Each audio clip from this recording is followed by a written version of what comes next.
because screw that noise. Fair. Noise. We are hopefully, yeah, we are live. Or are we? Dun, dun, dun. Or are we? Are we live? Dun, dun, dun. Or are... Good evening, folks, and happy holidays. Yeah, we're live. This is the first and only December episode of Storytime for this year. My name is Scrappy Fan 92, and with me today are Harry, Joey, and Raideran. We are indeed here. Consistent me. as always.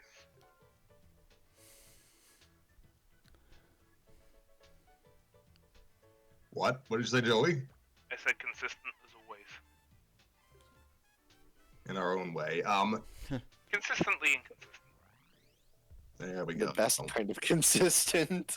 Yeah, the best kind Oh of my consistent gosh. stuff that- Not you, background noise.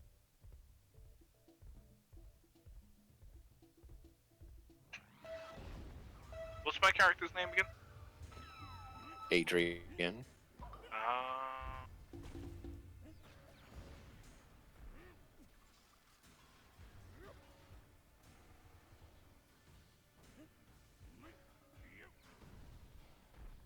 Hello? Yeah, I'm just sounded like- typing. Oh, okay. okay.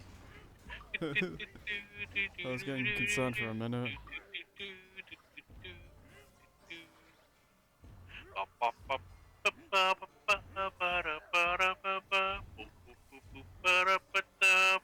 Okay, so Okay.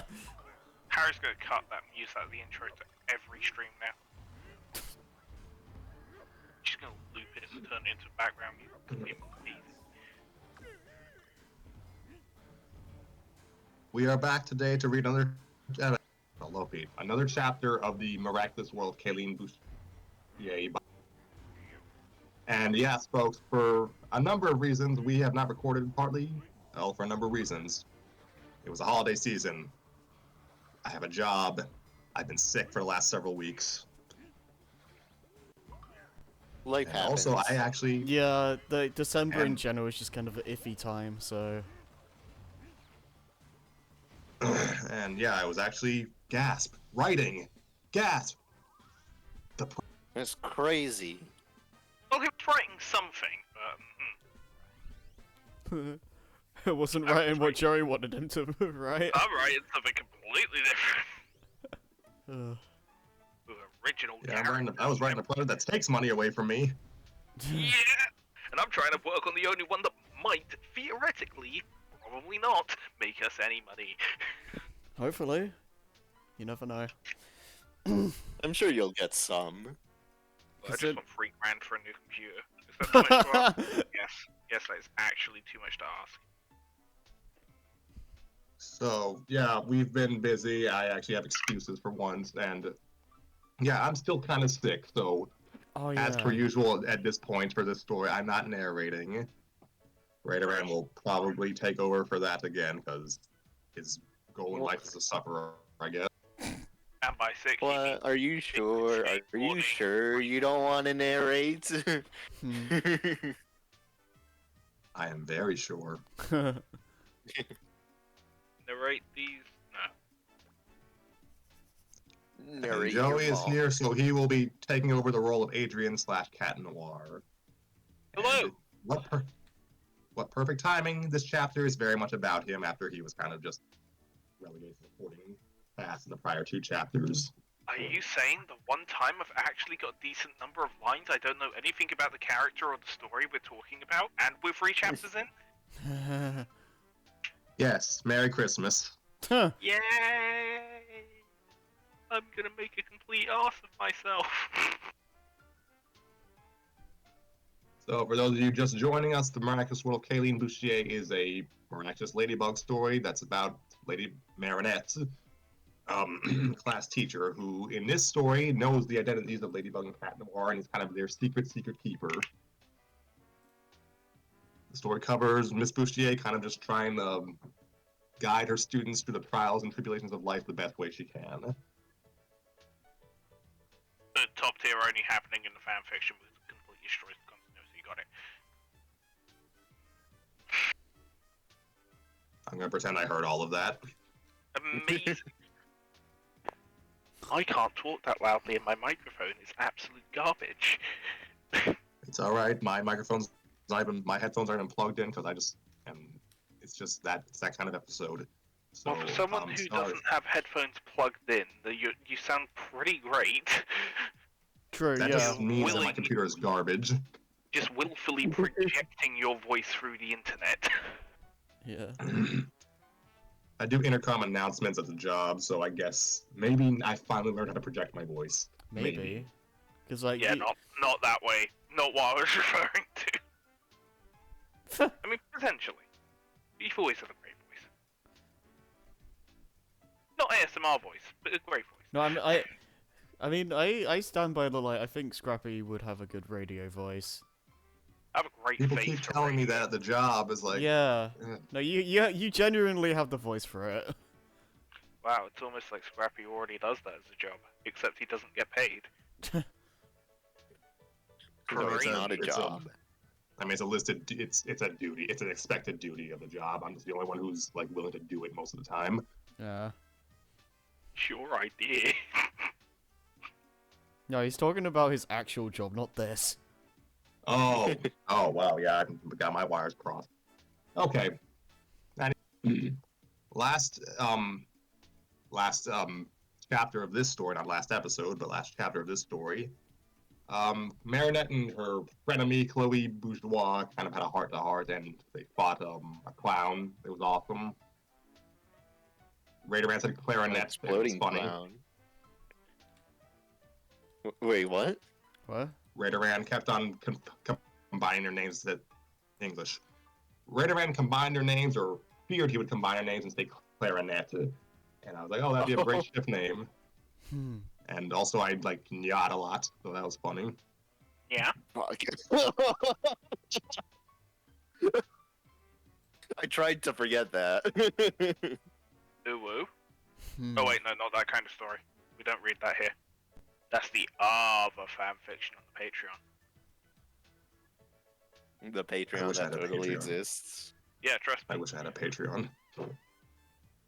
So, today's chapter, we will cover Adrian, the young man, one half of the dynamic duo, and the guy who has some unresolved issues due to the death of his mother.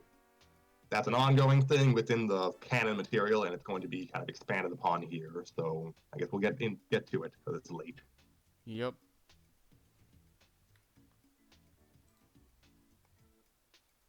This is The Miraculous World of Caline Bustier, Chapter 3, or Part 3 if you're on AO3. I Don't Remember the River, by Renoken. Okay. I already forgot. Is it Caline or Caline?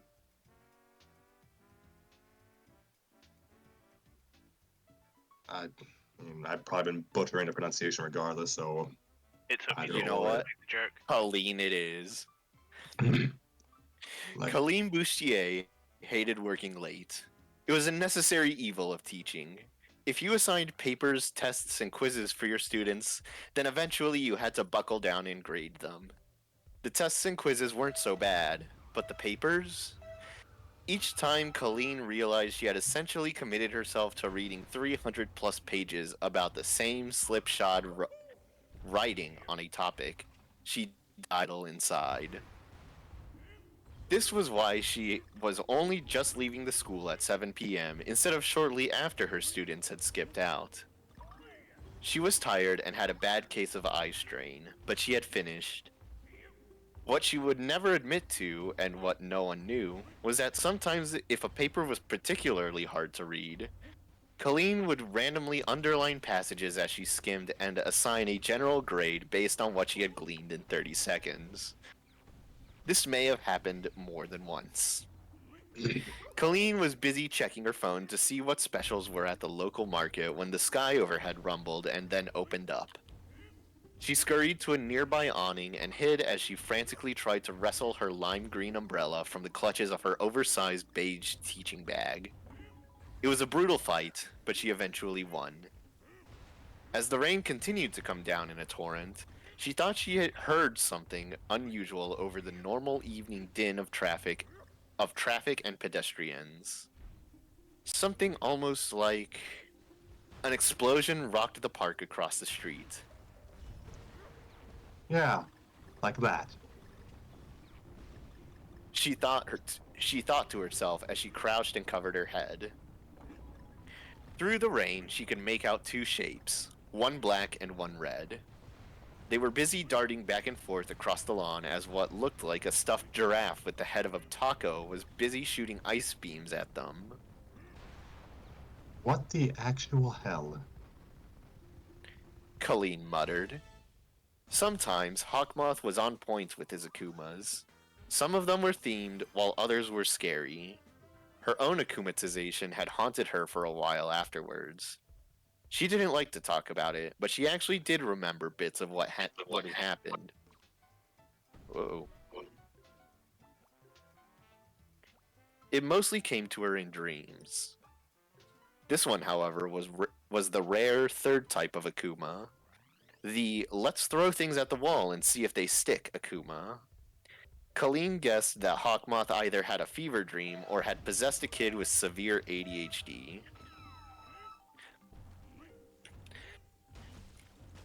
Ooh, clearly I'm not ready. Guilt issue.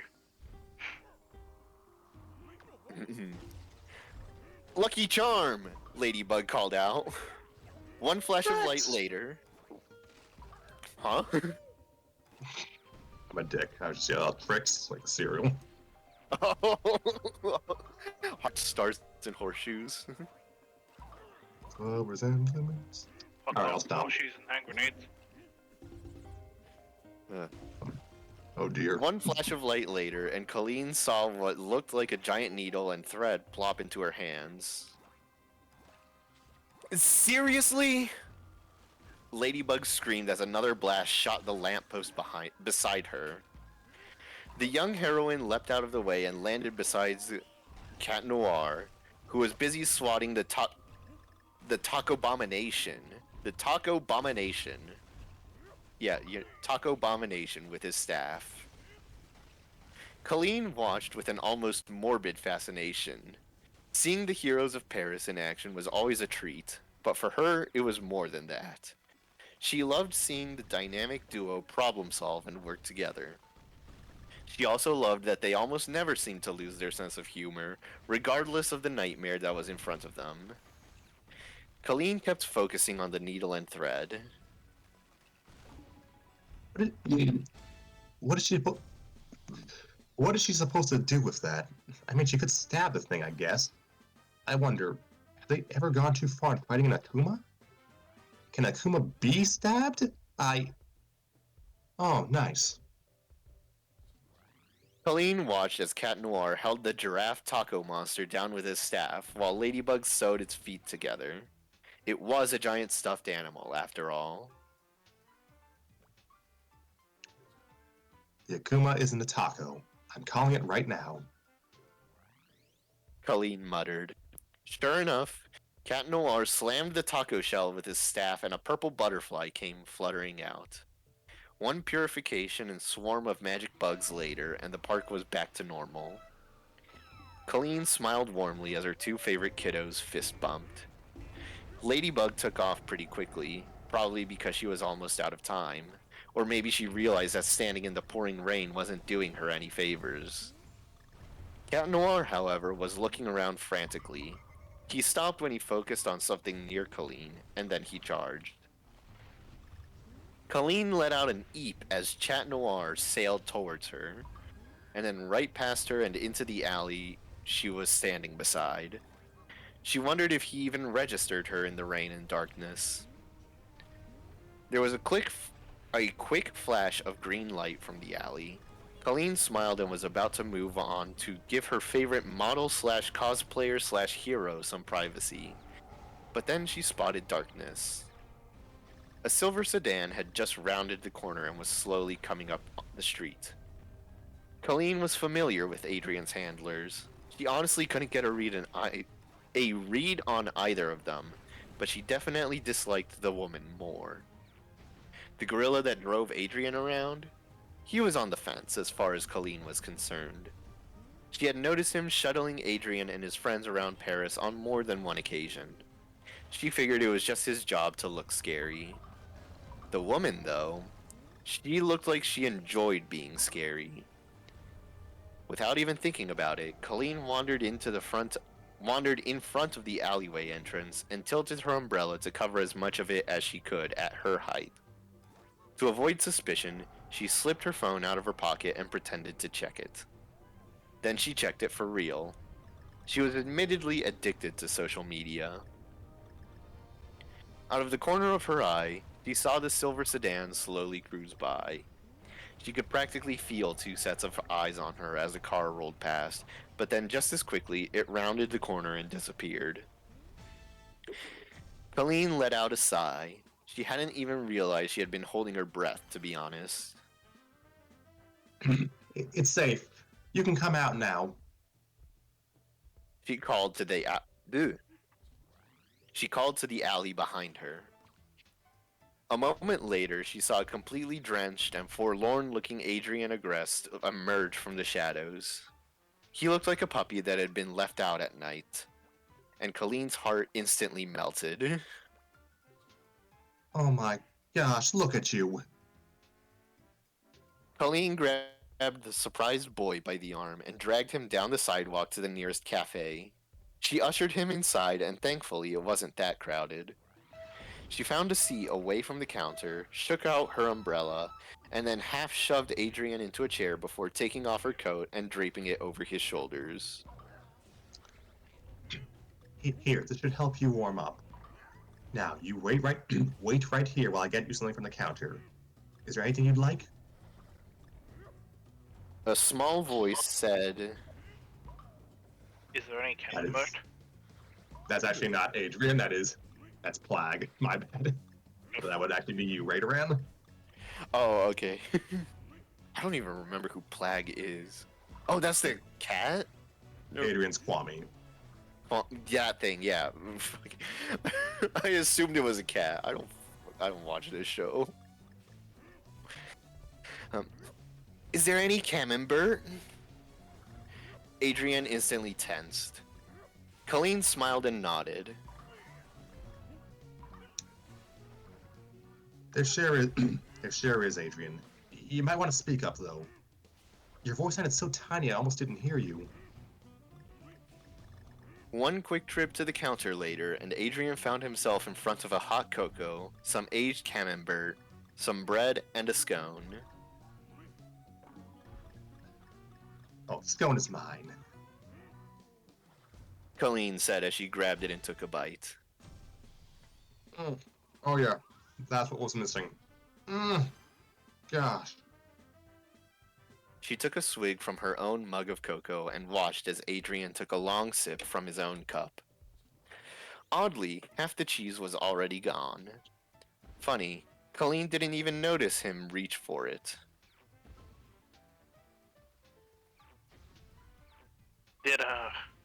How did you know I was in the alley? Adrian asked. Caline noticed that his face had drained of color. I happened to be walking by just as that sedan came pulling up and thought to myself, why, that looks like one of my students. Looks like I was right. What a coincidence. Yeah, what a coincidence. Adrian said. Adrian eyed her for a second while she gave him her best casual look in return. Neither one was willing to budge. It was a stalemate. At least it was before a tiny voice in Adrian's shirt pocket called out, "Is there any more cheese?" Caline coughed and looked away as she pretended she hadn't heard anything. Adrian closed his eyes and let out a string of curses under his breath. He quickly grabbed the remaining cheese on the table and shoved it in his pocket. Caline cleared her throat. So, Adrian, are you... There was a tiny burp from Adrian's pocket. They stared at each other for a solid 10 seconds.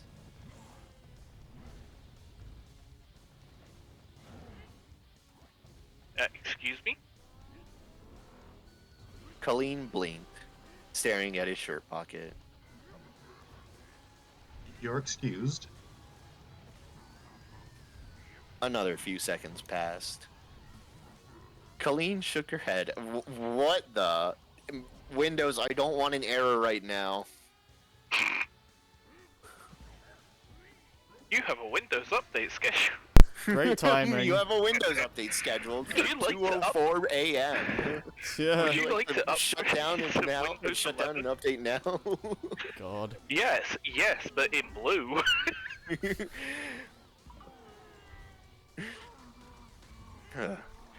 Caline shook her head and decided to focus. She looked Adrian straight in the eye.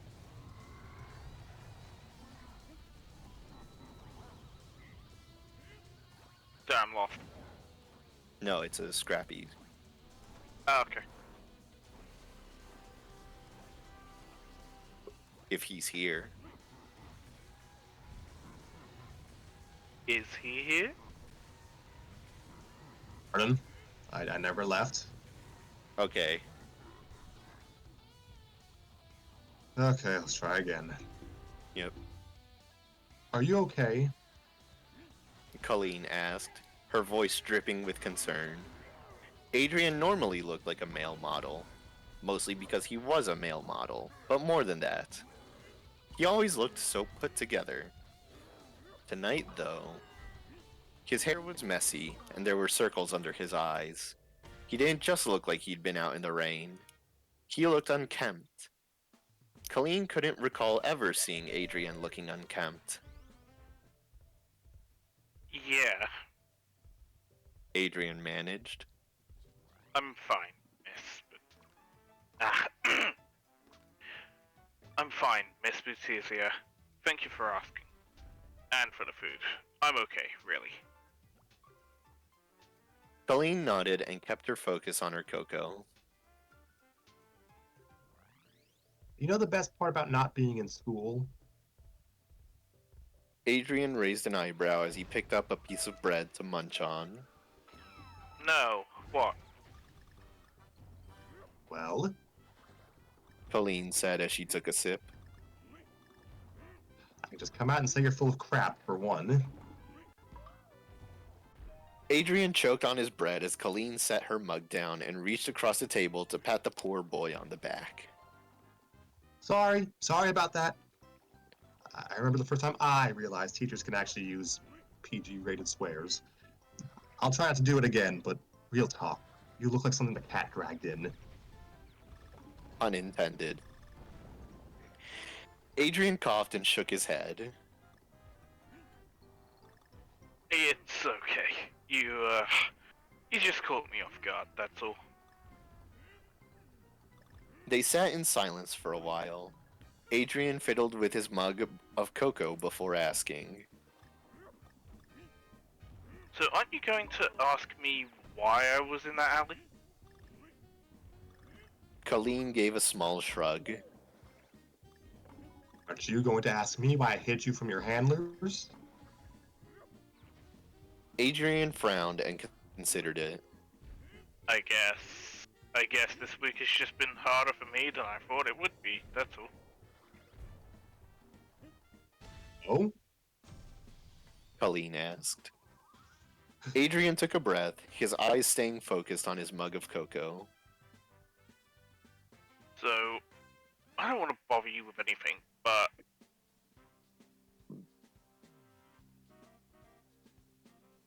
Adrian. Caline said in her teacher voice. Adrian looked up to see her giving him the most earnest look he had felt in quite some time.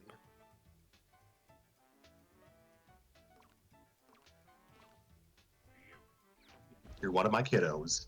My entire job is to help protect and guide you and your friends through this period of... So, if something is wrong, if something is bothering you, you can tell me. I promise no matter what, no matter who your father is, nothing you tell me will leave this table unless you want it to. Adrian had heard things like that before from other adults, but something about the look in Miss Bustier's eyes, my voice, in Miss Bustier's eyes told him this time was different. That this person truly cared and meant it when they said they were there to help. There was only one other person Adrian knew that could make him feel that level of trust. That being said, Adrian was willing to move that number to 2.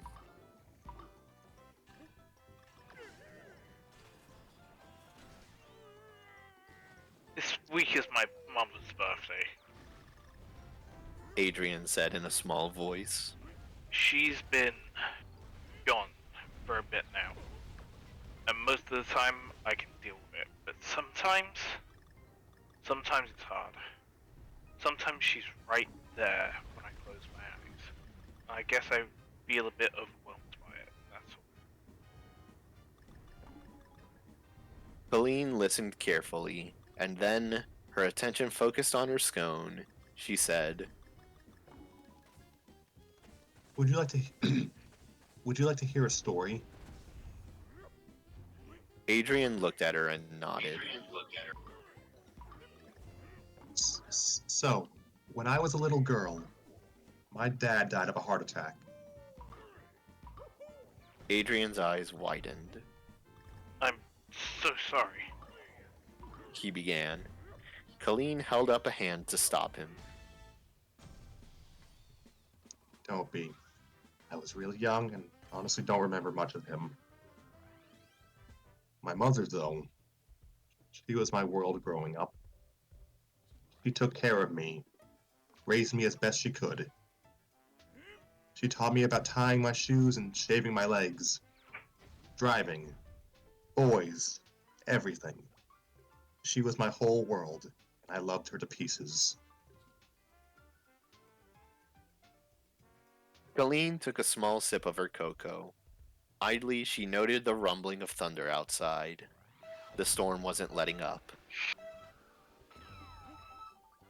So fast forward to grad school. I'm working hard on my thesis, trying to get everything in order, and I keep forgetting to come home. Mom keeps calling me each week, though.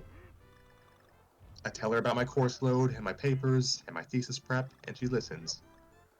And never once do I notice that she keeps telling me to stay on campus. She kept telling me, "You need to focus on finishing. Come home when you're done." Caline paused. Adrian noticed that her face had become a bit more closed off, but she wiped a bit at the edge of her eye and continued. So, one day I get an angry call from my uncle. He's demanding to know why I'm not at home. And I tell him I'm a week away from presenting my thesis, and that things are busy. And then he just says, "Your mother's in the hospital." And just like that, I'm home. I made it there in 3 hours. Dropped everything. What happened? Adrian asked. She had lymphoma. She had been fighting it for a couple months, but it had been aggressive and chemo wasn't doing anything. When I saw her, she was so small. I didn't think people could get that small or frail, but she was so empty. That's the only word that sums it up. She looked like she had been emptied.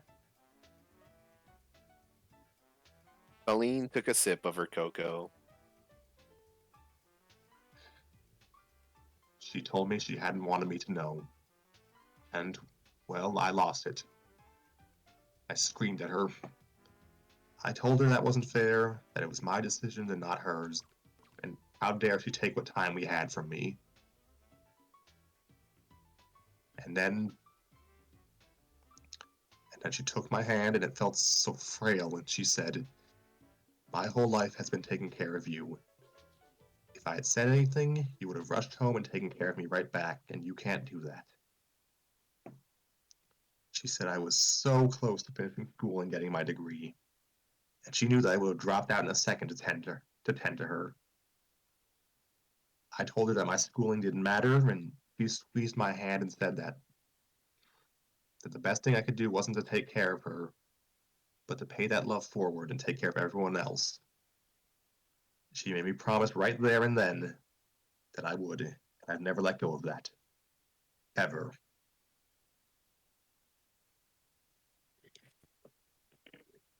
Adrian felt like the wind had been knocked out of him. What happened to her? He asked in a quiet voice. She promised that if I could finish school, she would hang on. She promised if I could finish school, she would hang on. So I went back, did my dissertation, rushed home. I went straight to the hospital and spent the night there with her. She asked me to read to her. She picked The Great Gatsby. It had been her favorite in high school. I curled up in a crappy hospital chair beside her bed and started to read. And after a couple hours, I drifted off. Caline took a long breath. She died sometime in the night. Maybe while I was reading, I don't know. But she kept her promise, and I finished school. Adrian felt something wet on his cheeks and realized that he was weeping. He wiped his face with a napkin while Caline wiped her nose.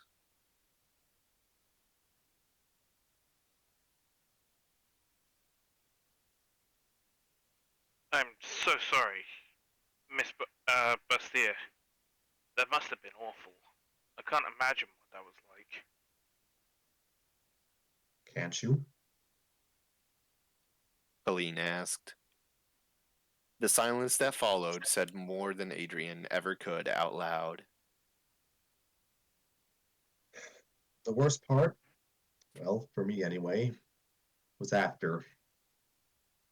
I had lost my rock in life, and there was no one who would listen. Not my uncles or aunts, not my cousins, no one. They were all too uncomfortable to hear what I had to say, so they just didn't. So I didn't say anything for the longest time. And that Caline pounded the table for emphasis. was what nearly destroyed me. She locked eyes with Adrian. I eventually got the release I needed in counseling, but it didn't it did a number on me, kiddo. I look put together in the classroom, but that's for the benefit of you all. My personal life is a disaster, and to the day I die, I will always attribute at least part of that to the fact that I let my guilt and self-doubt eat me alive for years. She took a long swig of her cocoa and then patiently waited to see what Adrian would do. She could tell he was processing everything she had said and was weighing something out in his mind. Right about when Caline was beginning to wonder if she had made a mistake, he started to speak.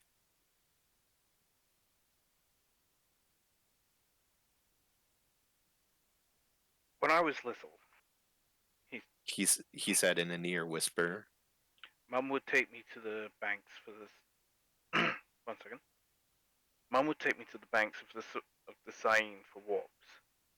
She would tell me stories about the city, about the people who made it great and all. Sometimes she would tell me stories about trolls and fairies that lived under the bridges.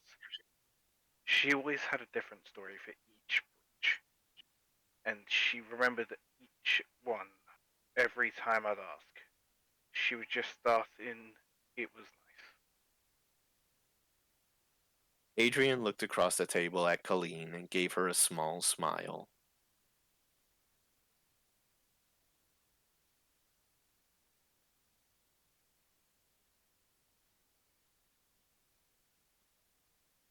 Is it weird that this is what I've held on to the strongest? I can't remember her face as much anymore. It's been a little over a year, and already she's slipping a bit. Ah, God! I swear to God, this needs more Okay, goddamn commas. take your time. It's been a little over a year, and already she's been slipping a bit. and I feel like a monster for regretting. But I remember her stories. They're the first things that come to mind for me when I think of her. I can feel her hand in mine. I remember the smell of the river and the sound of her heels on the pavement. I remember getting ice cream and falling and scraping my knee and reading stories. Is there with her. She taught me to read there and Adrian's voice caught in a choked sob as he crumpled at the table. Instantly, wait, hold on. The first part there. Adrian's voice caught in a choked sob, I guess, as he crumpled at the table. Instantly, Caline was on her feet. She moved to his side and swooped him into the biggest bear hug she could manage. It's okay. She said in a soothing voice as his whole body was racked with sobs. She held him as tightly as she could. In that moment, if anything had come through the cafe door to threaten him, she would have ripped it in two. She held him and rubbed his back as he had a long, long cry. Based on his reaction, Colleen wondered if this was the first time he had managed to open up to anyone. That thought alone sickened her. Eventually, he started nodding, and she let him go. She went to the counter and grabbed a wad of napkins before coming back and handing them to him. He messily wiped his face and mumbled a thank you as she sat back down. thanks, Miss Bustier. I didn't know how badly I needed that. Colleen kept her focus on him. Adrian, have you spoken with anyone about this? What about your father? That was the wrong thing to ask, she quickly realized. The change in his body language was instant and unsettling. He went rigid, his face locking up as he shook his head. He he doesn't really like to talk to me about it. Colleen nodded in understanding. I'm guessing you've tried. Adrian nodded. Well, do you have anyone in your life you can open up to? Anyone at all? A wistful look crossed Adrian's face for a moment. There is one person, a friend from work. She would listen if I asked her to, but Colleen raised an eyebrow. But we don't like to talk to each other about our home lives. He said, somewhat unconvincingly. I see. Colleen said with a nod. What about your friends? I see you see you with Nino and Alia a lot. And Marinette too, if I'm not mistaken. Adrian smiled. There it is. Colleen thought to herself. They're really great. I've never really, I don't like to bother people with what's going on, you know? Feels wrong to me. Adrian, Colleen said. if Nino came to you and needed to unload about problems with his home life, would you listen? Of course I would. Adrian said defensively. And if Marinette needed you for whatever reason, be there to listen to her? Adrian blushed a bit and nodded. If she even wanted me to, sure. I'm not sure how she would, though. Colleen raised an eyebrow at that, but said nothing. She was still their teacher after all. While the line for professionalism was seriously blurred for her, it was still there. She decided not to push. For now.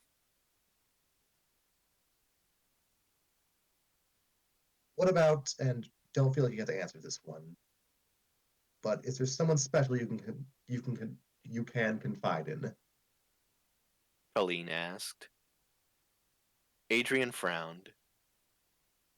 There is one girl. Kagami? Kagami? Kagami. Kagami? She said, I think we're dating, but it's complicated. I like her, and I know she likes me, but there's a lot going on there. She'd listen, but I feel like it would be out of obligation, you know? Not because she wanted to. Caline nodded. She knew all too well what that felt like. Look, I'm not a psychologist, but I am here. Caline said. If you need to talk to someone or unload, just find me, okay? The last thing I want is for someone to go through what I did and not have anyone to talk to. After all, She smiled. my job is my job is to take care of everyone else, and that includes you, Mr. Agrest. Adrian smiled at that, and when he did, Caline noted that he finally looked a bit more like his old self. Say, Caline said as she took out her phone and glanced at the time. it's a school night, kiddo. A late night rendezvous with your teacher is not the type of thing I want to see pop up on the internet tomorrow. So, for the sake of my career, why don't you call your keepers and get a ride home? Adrian nodded in agreement and took out his phone to text Natalie. Do you need a ride, Miss Bustier? I'm sure my driver wouldn't mind dropping you off. Caline shook her head. Nope, hard past there, kiddo. I live a couple blocks down the way. It's fine. Are you sure? Adrian asked. As if to emphasize his point, the windows beside them shook with a crash of thunder. Caline eyed the torrential rain outside.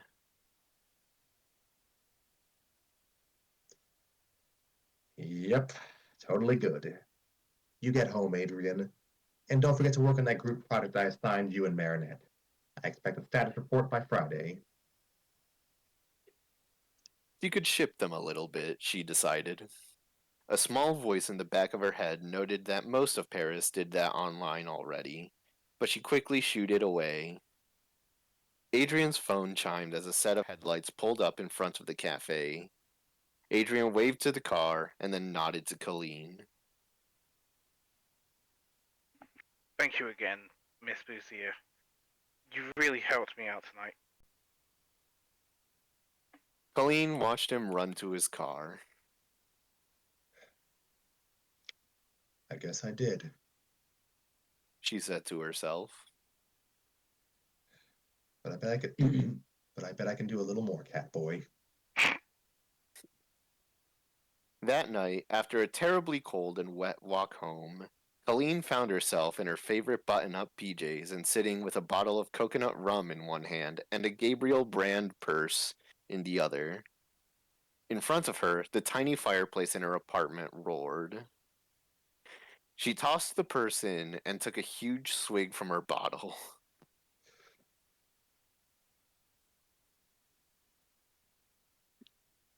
Oh, mother hugger, burn! She yelled at the offending handbag. In the morning, sober Colleen would question why she hadn't just sold her Gabriel brand clothing online or to a thrift store, but sober Colleen wasn't home at the moment. She glanced behind her at her stuffed bear and pointed. Then she pointed again, this time actually at the bear. Not another's words, Mr. Baritone. That freaking douchebag of a man came and talked to his cat. Son? Cat son? Gosh, is that why his costume looks like that? Is he projecting? Oh, screw. Screw Gabriel Agrest.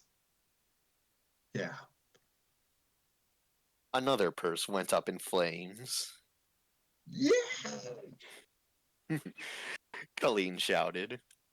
Sober Colleen would be having words with her.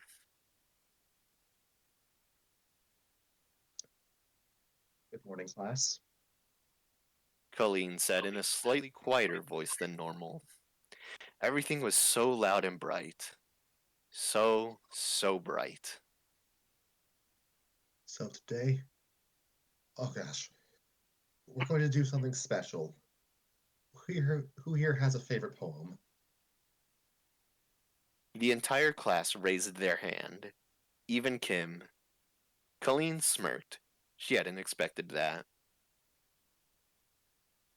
I love poetry. She said to them. I love the release it provides. The ability to convey your thoughts and feelings into something manageable. Something you can hold and read, hear and speak. A poem is like a memory of your emotions that doesn't fade. And that's why I think they're so powerful. Several of her students smiled at that.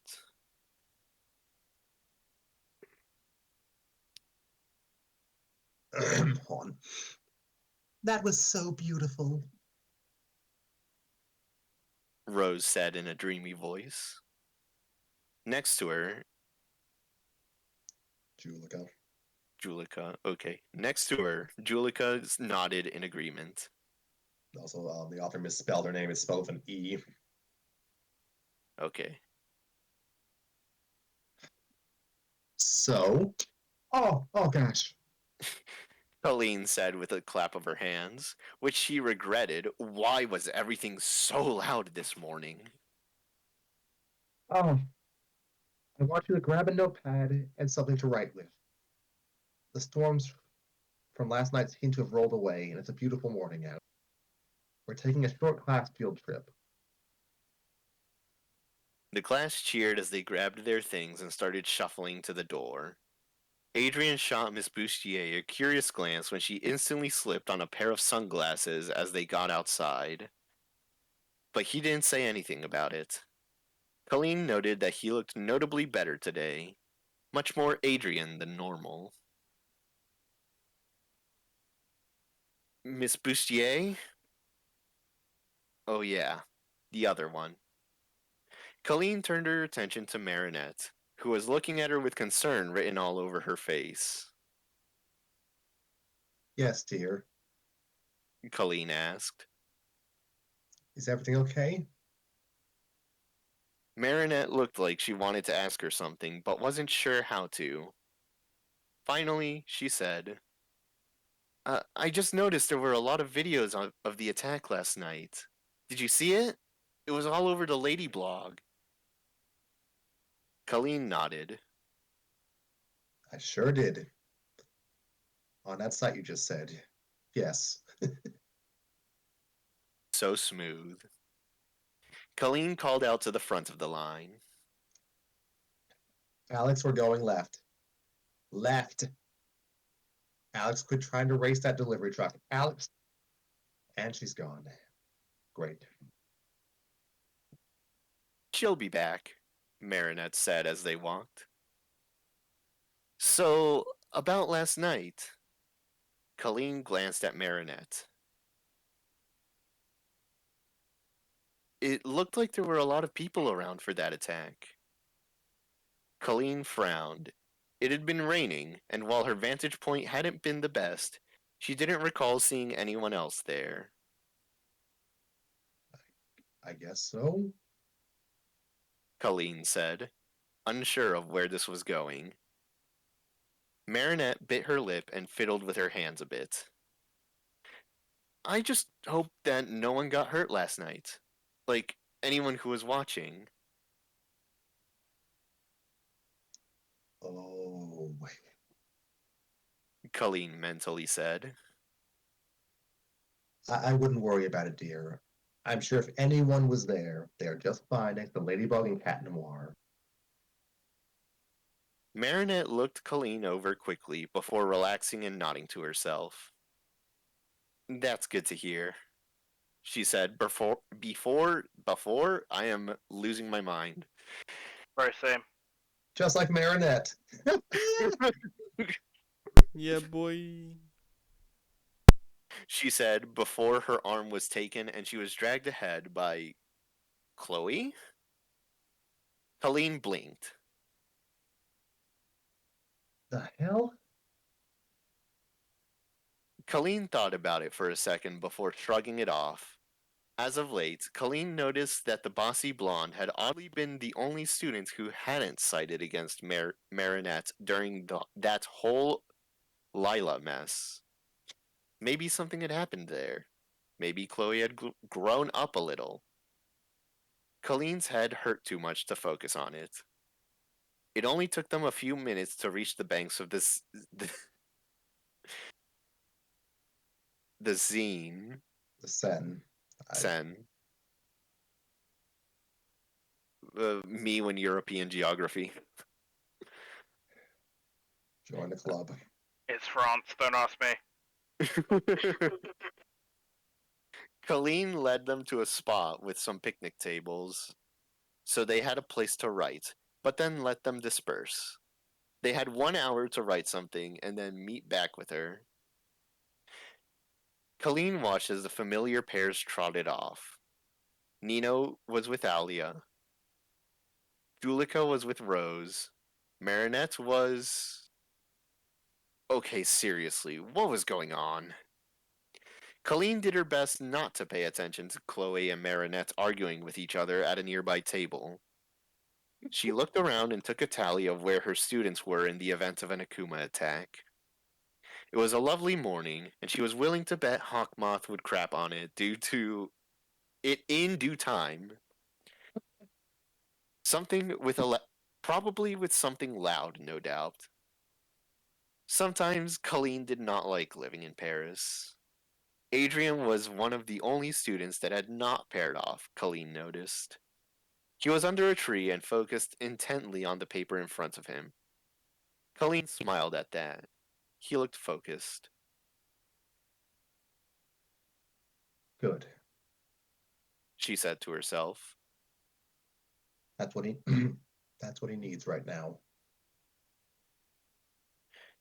An hour later, her students gathered around and began reading their poems. Alex and Kim read short, rough pieces about speed. Sabrina read a shockingly long verse about independence.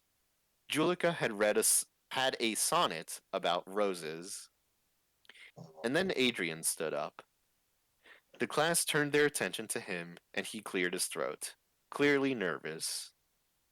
This caught Caline off guard. After all, wasn't he used to being the center of attention?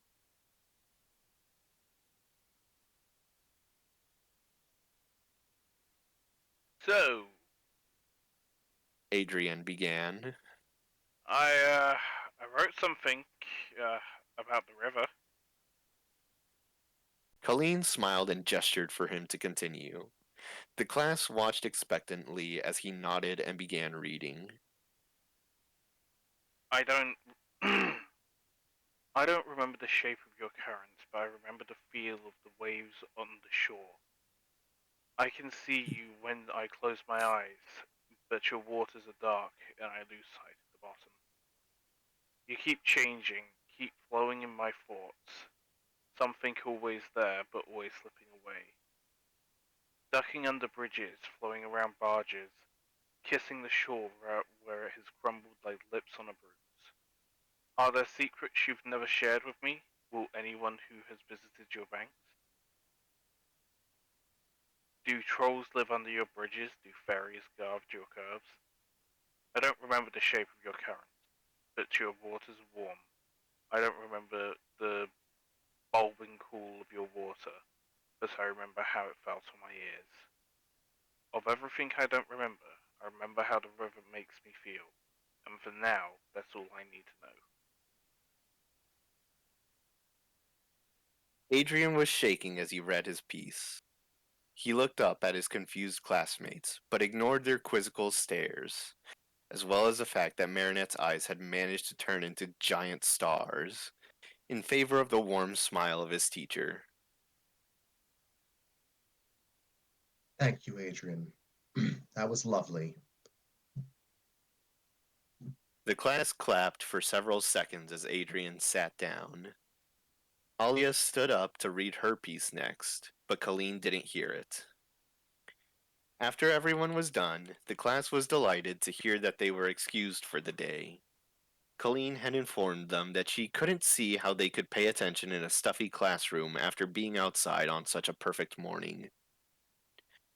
This was partially true.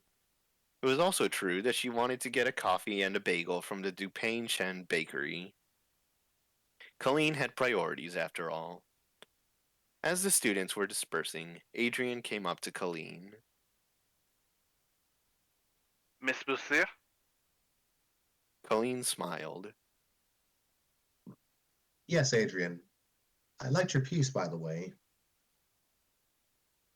Adrian blushed. Thanks. I gave some thought to what you told me. I think I'm gonna try to talk to my father tonight. Caline felt a grin explode over her face. That's wonderful. Just remember, it's okay to talk to people about things. I promise. Adrian blushed and held up his poem. Do you think he'd mind if I read this to him?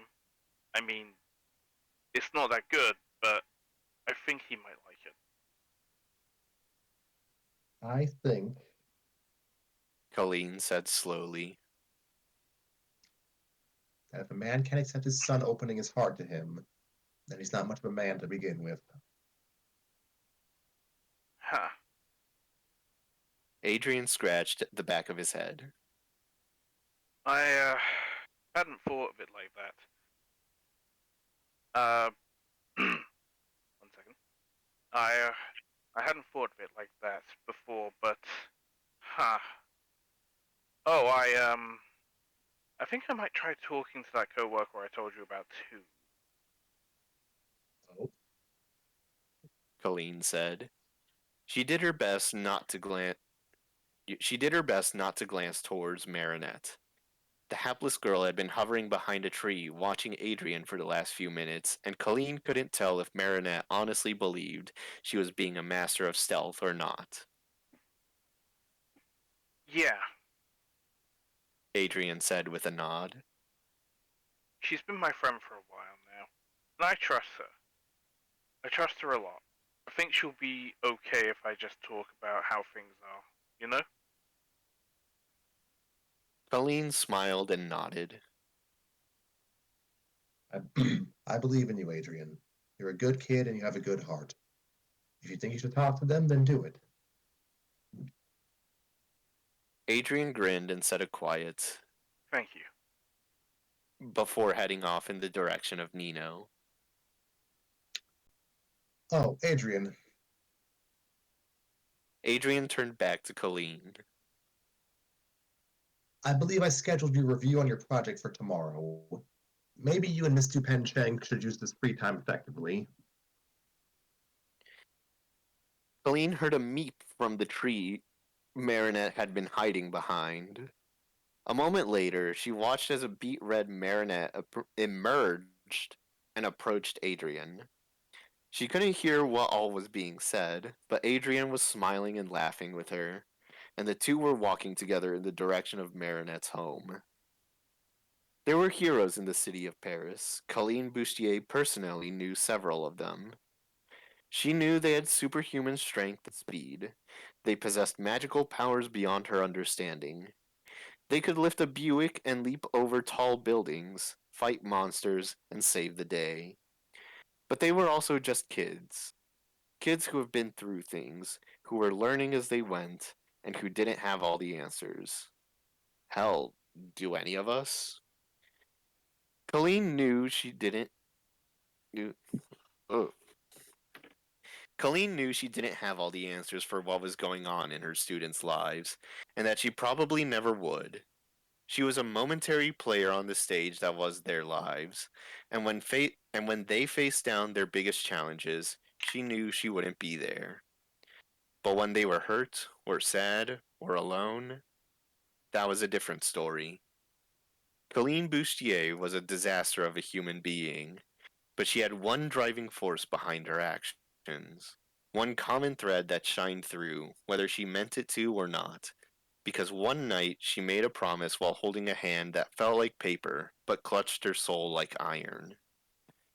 She was Miss Caline Bustier, high school teacher extraordinaire, and she would take care of everyone else. That was her job, after all. And so ends chapter 3. The end. We did it in an hour. Well done. Oh, that was an hour? Yep. Nah, That's next time we do crazy. it in 55 minutes. Speed run. I mean, Speed we didn't read. really start reading until like 6 minutes in, so Yeah, that was. Oh, that was rough. Jeez. Yeah, there was some bits of the writing that feel like it was written in someone's head and not actually Well, spoken out. that's not exactly what I meant, but. Oh, I know what you mean. I'm just getting over my semantics first before I start talking about feels and emotions Yeah. of a not manly, unacceptable thing. Yeah, where's my monster trucks? Yeah, it started off great with people punching things and breaking taco monsters with baseball bats. It's like, Yeah. and it's just like feelings and drama and my dad. God. Parental issues. A base teacher, which I can confirm there's like 1 out of 25 in every country. Huh. Yeah. Wow. Worked with them. I mean, that little the little, I guess, I'm not sure you call it a monologue, but I guess the passage about just how she has to kind of skim certain assignments just to get the job done. Like I felt that. Yeah. I felt a lot. I felt that in my soul. I felt a lot there.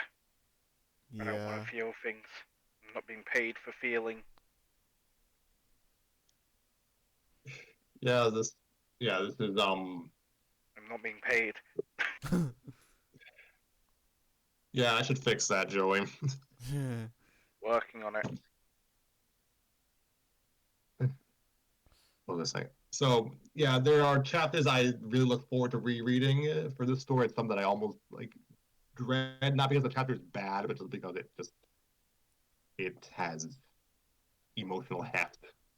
It's heavy. Yeah. Yeah, that got pretty heavy, yeah. And we're not done yet.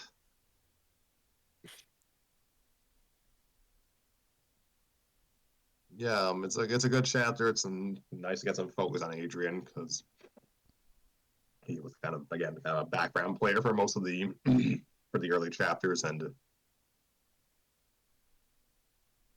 yeah, the show covers his grief over losing his mother, a fair deal, but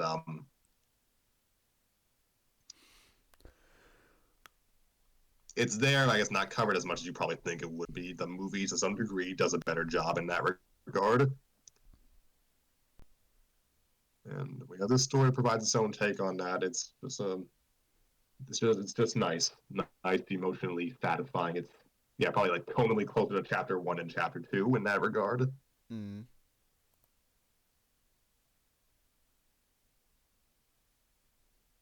And yeah, it's good. Don't have much to say other. It's good and pretty funny. Yeah, I didn't really know what to say about it. It's just like, yeah, that was really well done, I think.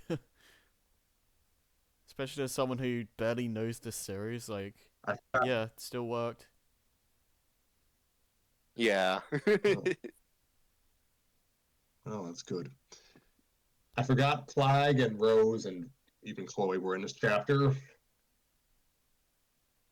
Well, Chloe doesn't say anything. Yeah, I know, but she has a presence. And it's very funny. Like, oh gosh, like she'll have a very big part. She'll continue to be a major character in the story, but her interactions with Marinette are kind of limited, unfortunately. They absolutely they would have been a funny pairing of friends if we got to more focus on them.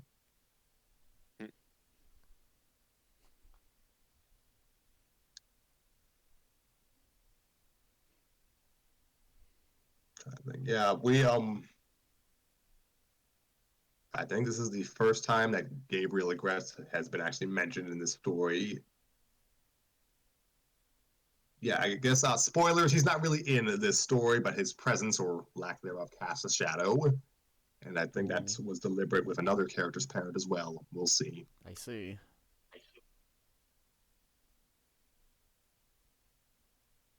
Yeah, just a neat little take. Like it feels in the spirit of the character, just expanded upon. So that's nice.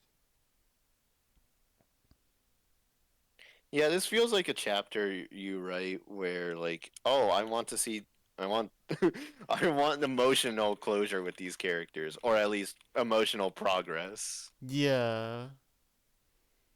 It's not bad per se, it's just like I don't know where I'm going No, with no, this. I know, I know. It's a good chapter. No, yeah, I know what you're trying to say as well. Bottom line, it's a good chapter. Yeah, I don't know what else I can say about it either. I really liked how it ended though. That was really nice. I'm glad they remember Marin as a freaking dork. Lol.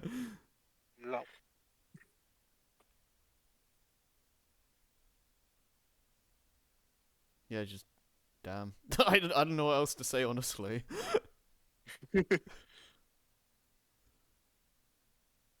Yes, beavers build dams. Yeah. You have to be very careful when discussing real world diseases in fan fiction, because it can Yeah. come off very tonally clashing, tonally dissonant. Yeah, I was Speaking like, of, this was written mid-COVID. yeah, I was Check the like, dates. kind of feeling a bit like, I wonder what they're doing with this when they mentioned the ADHD thing, because like that can be an iffy subject if you I like just ignored it. yeah yeah if you're not like tactful about it, it can be kind of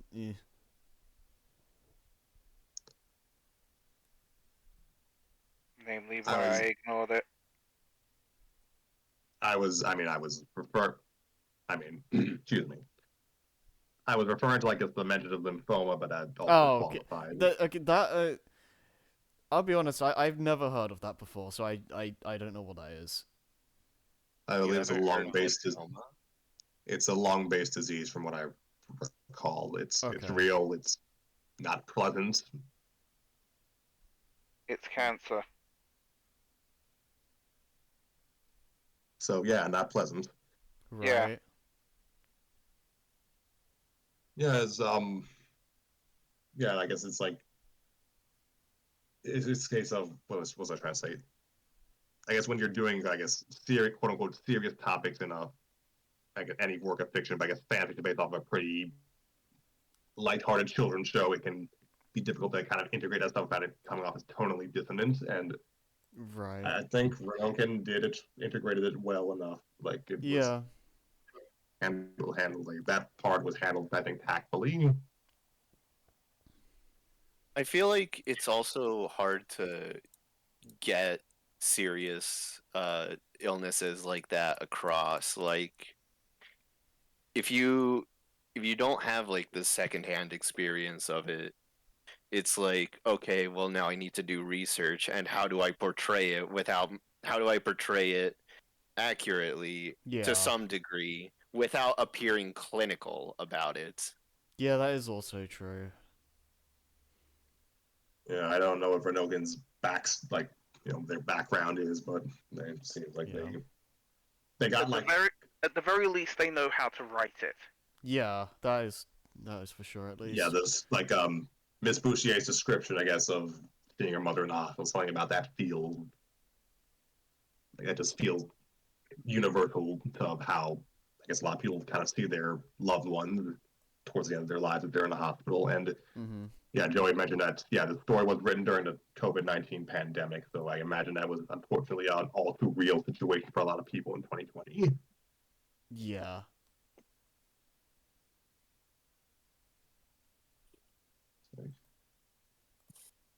So if there is a lesson to be taken from this chapter, it's call your loved ones, especially during this time of year. True. Yeah, but antisocial. Huh. I just okay. So I just looked at the profile. Like, there's 32 fics of Miraculous Ladybug. Big Okay. fan. I told you they've written a lot of stuff. And apparently they're an actual published author. They have their own superhero series or something. So Yeah, they are congratulations. professional actors. Nice. Like right now, yeah, that's the goal I would like to have. Must be nice. Yeah.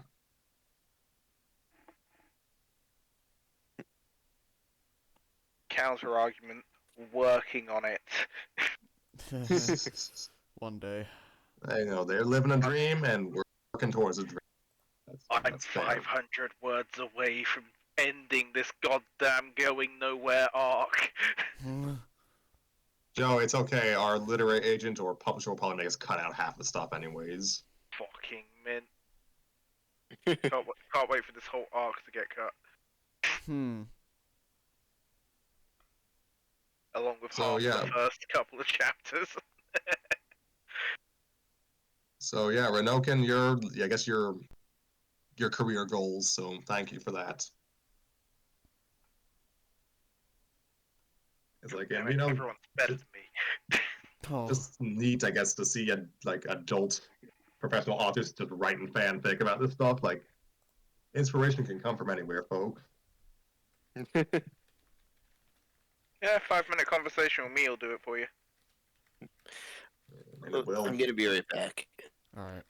I bet. He proceeded to not Okay. come back. Well, I think we're about done here, anyways, right? Like, there's not much else to say about it, right? Or about anything. The only thing left to say is, I'm a starving young author. Please give me all of your income. Support me financially. What income, Joey? Yeah, no one's got any. So, I guess we discussed future. I guess we discussed future plans for 2025 and beyond. Oh yeah, because you've 2025. you've actually published the big thing. Yes, I actually have, and I'm just, gosh, I don't know. I feel like pardon? Screaming. I mean, I'm always screaming, Joey. Because that's only step 3. We're on step 4 now. I mean, basically, I published for people who have been under a rock for some reason. Yes, I finally published The Great Disney Games on fanfiction.net. The first 3 chapters of The Great Disney Games, in fact. Don't get used to them being published. Don't get used to all of that in bulk. Or maybe do, I don't know. But they're there. I've set the story up, and I've cast actors so we can get the story read on air for story time. I actually have to listen to my submitted lines for the substitute actor for Daisy Duck.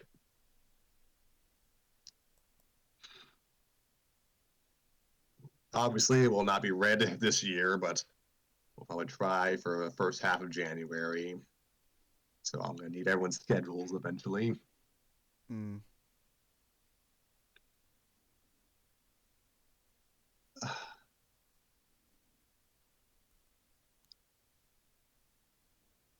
Also, I'm probably going to share a promo when Raiderman gets back. Yeah. My final thoughts on the story, anyway, was it was incredibly well written.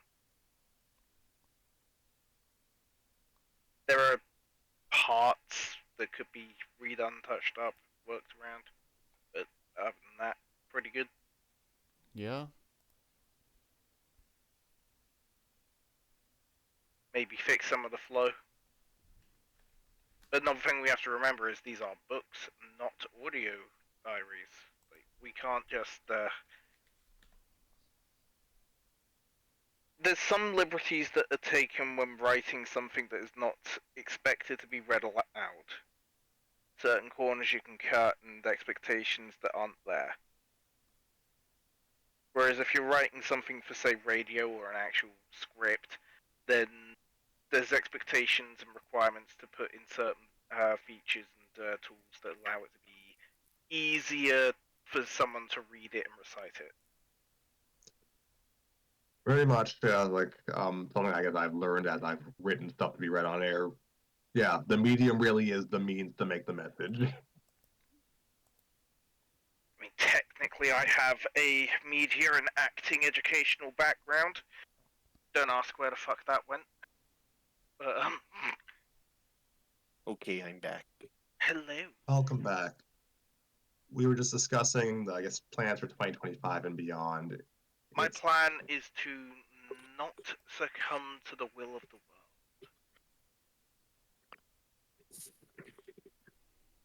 Well, good luck. Yeah, it's not easy. Let's see. So, excuse me. Yeah, so I mentioned the project for the umpteenth time, and it's public. Everyone read it. And I finally, after years of dragging my feet, have put out, put myself on the waiting list to get an account on AO3. Yep. Wait, you have to wait for that? For what? Yes, there's Wait, a what? queue. I didn't know about that. Interesting. Because I don't remember when I made my account, but I don't remember anything like that. You can get an invitation from a already, active member, or have to just put your email in a queue. Huh. So wait, do you have your account now, or are you in a queue? I'm in the queue. It's Oh, probably not okay. going to come until like January 4th at the earliest. Huh. You've been rejected. Yeah, you can't have an account on this, like, silly, fanfiction website, screw you. You want to write fan fiction? What are you, crazy? Yeah. Imagine writing fan fiction when you could just have original ideas and write your own story 4 years later. Anyway, Huh. the shade. Ooh, the shade. It's so cool here in the shade. How do you even, like, make a Okay, there's a hole. Okay, there's a bunch of stuff here, okay. Never mind. I was just trying to see how posting something on AO3 worked. Yeah, so hopefully get my stuff out to more eyes, and maybe hopefully be on a site with a bit more engagement. Yeah. People seem All to right, be Harry, more... it's time to post the stuff you wrote several years ago. That doesn't even... Even if I wanted to, I couldn't. Like, that's not... It doesn't exist anymore on any computer. So yeah, look forward to that, folks. I'll be hopefully posting my stuff on FFN and Archive of Our Own, and yeah, I'll probably try to import some of my older stories there as well, so people can see them. That'd be nice, yeah. Which means I'll have to actually probably do grammatical edits for those early Mario Show chapters. Oh gosh. You probably put like a note saying that yeah, this was made like 15 years ago or something. Yeah, there's a reason I've kind of tried to backdate most of my chapters. Yeah.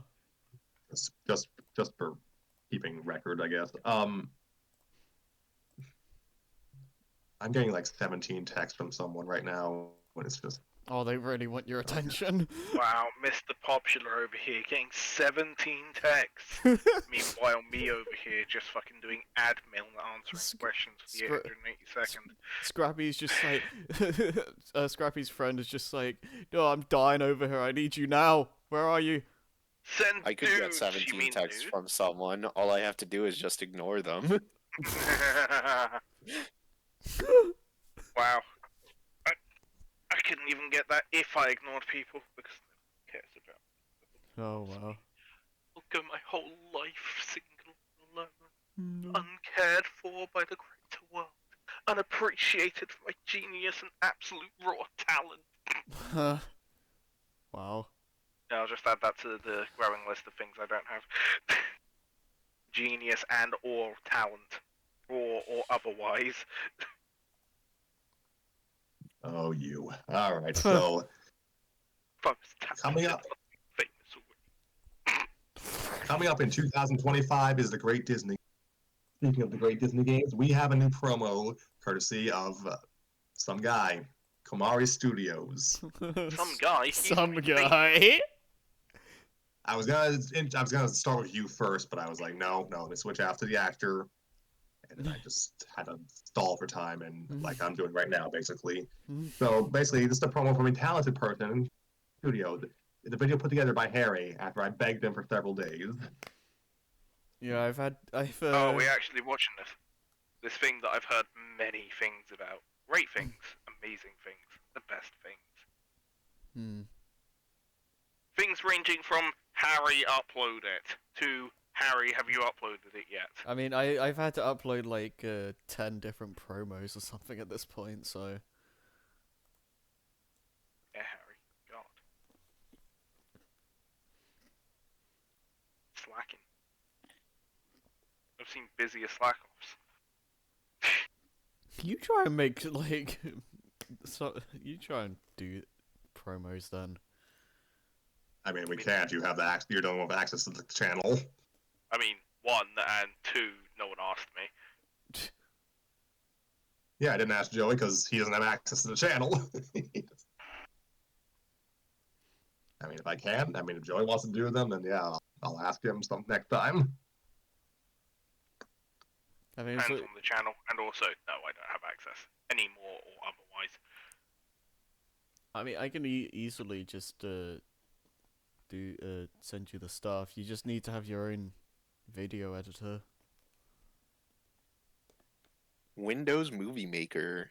Wasn't it 6? Okay, let me share my screen so we can just, I So you guess. just have the lol text just go across the screen. Lol.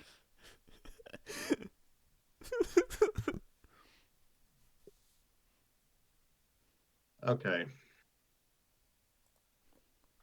It'd be really funny if no one could hear the audio. You know, the most important thing of the voice clip. Oh, it's just straight up Okay. uploaded to YouTube. Oh, I should I be changing my stream window to this? I mean, we don't have to see the thumbnail. We just need to hear the audio. Well, she can understand Donald, but sure. That's Fair point. that's why I put the subtitles. Yeah, switch over to the thing if possible, Harry. Okay, hold on. Okay. Can someone double check the stream real quick? Because as soon as I alt tab, it changes the window. I have checked the stream, and it is showing YouTube. Cool, I think we're good then. He thinks, therefore he is. You know, I have like the actual text of like all the promos. I could send that to you or Joey next time, so my bad. Well, this can be heard. This is Komari Studios as Donald Duck. In 3, 2, 1.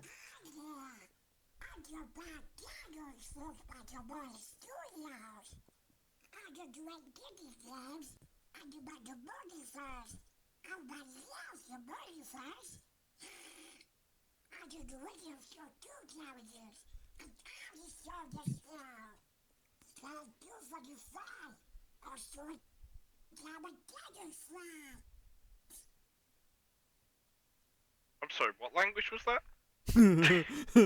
Donald. Dolan. Good old Dolan. Dolan.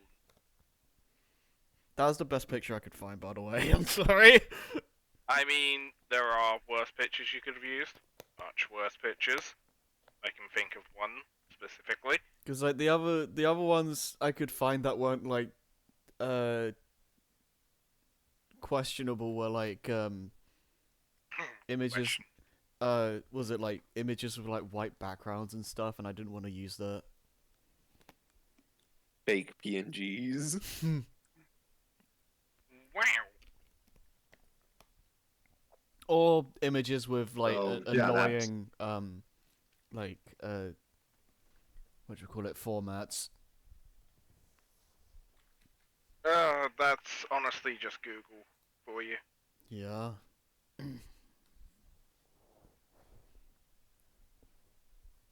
So yeah, that's Donald, and thank you, Kamari, for your help and for putting up with all the rewrites I had to do for that promo.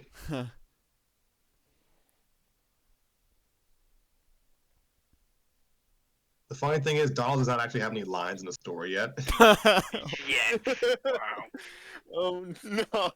Are you saying that this mega project that you just claimed to be completed isn't completed? Well, he never said it was completed. He just I said never said it was it's- complete. I said it was launched. Yeah, he's just published a Oh. couple of chapters. Yeah, don't you know? In this day and age, complete doesn't mean complete anymore. No, it means microtransactions instead of updates. Huh.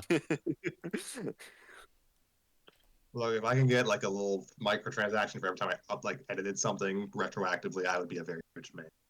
So Hmm. yeah, this is Dream. again, folks. The Great Disney Games is just kind of going to be another one of Scrappy's ongoing fanfics. Something that'll just kind of be updated when we're ready, or when the money and I guess not even an anchor show, just a recurring presence on story time. Money, It'll- what's that? Something that I'd like to keep even if I'm leaving my job. True. You can have one So- of the other. Yeah. Anyway, So yes, it'll just be a recurring presence like the Super Mario show, updated on the strict schedule of when I feel like. Fair. But I think it will be something that most of us will enjoy.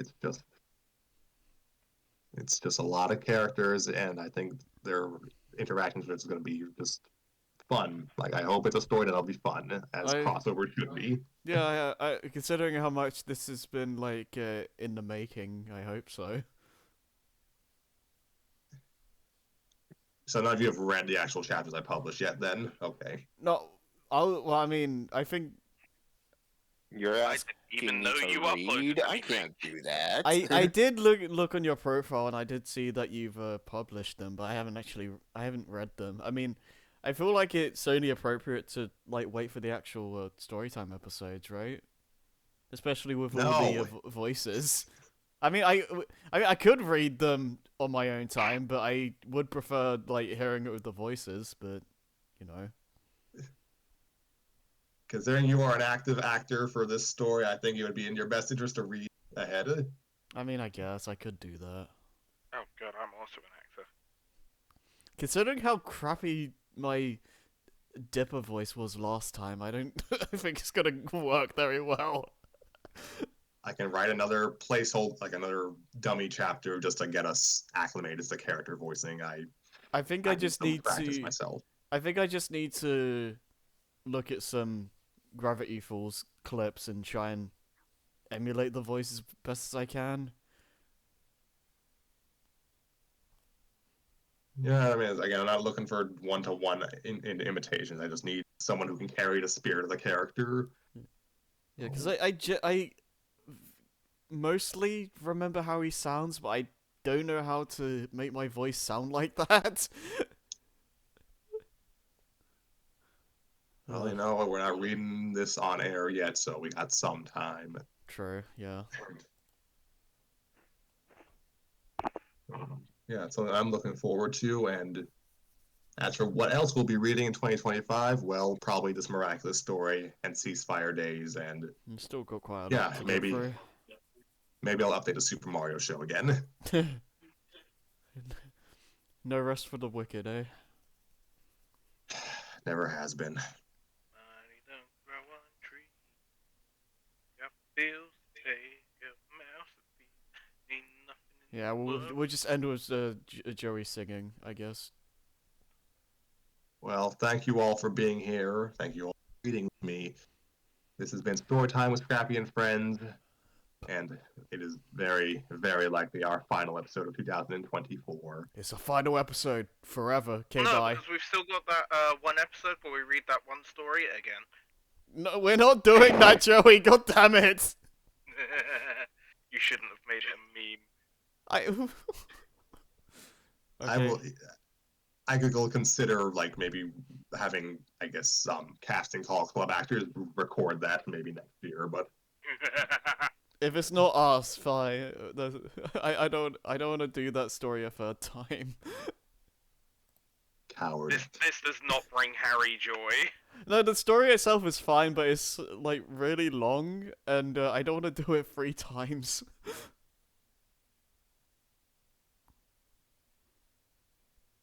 Speed run, let's go. We might do we'll probably do like an early.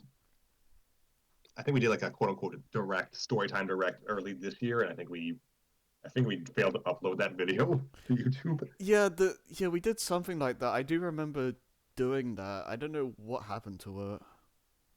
So yeah, we might do something of that sort next year, just to get our plans in order. And yeah, that's I guess something to look forward to next year. And otherwise, everything is just kind of either up in the air or something we already talked about ad nauseum in prior episodes. Indeed. Like we have a pile of stories that need to be read, and Harry keeps throwing stories on it.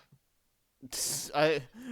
You know, I've got a great idea. No, I'm not making that joke. I mean, to be like, outside of this like show, I mean, I read a lot of fanfics on my own time as it is, so like that kind of just Nerd! yeah, I know, like right? Imagine reading. like sometimes I just go through something and I'm just like, yeah, this might actually be okay for story time, and then I just like, you know, tell Scrappy about it. So.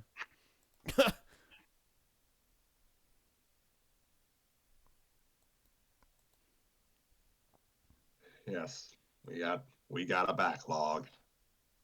I don't think it'll be an issue. I don't think we're gonna be ever run out of material on story time again. Probably.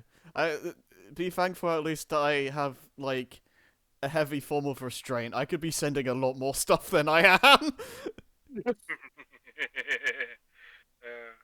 Suffering brings joy to my smile. For every story you recommend, I will rope you into reading for a story. Right, doing actual like voices for story time. I mean that. Maybe I'll just make you write something and then we can read it.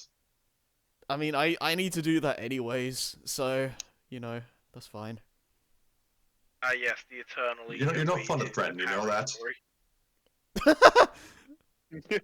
I mean, you can threaten me. You just need to Use a gun, but even still, he doesn't believe you'll pull the trigger. I know from No, experience. no, no. Okay, no. If you had an actual gun, no, I'd be freaking the frick out. Like,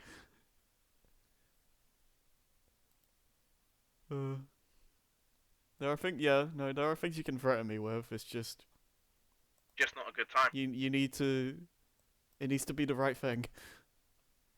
Ergo, Well, you not know what? I have a good whole time. new year to think of new ideas. It's just Scrappy.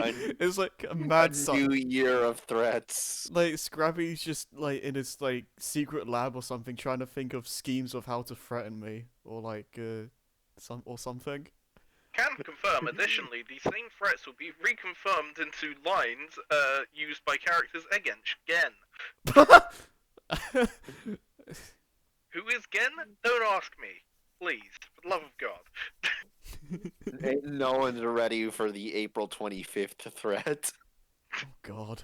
I wonder what the April 1st story is gonna be next year. He runs with board art online. Oh God. Order!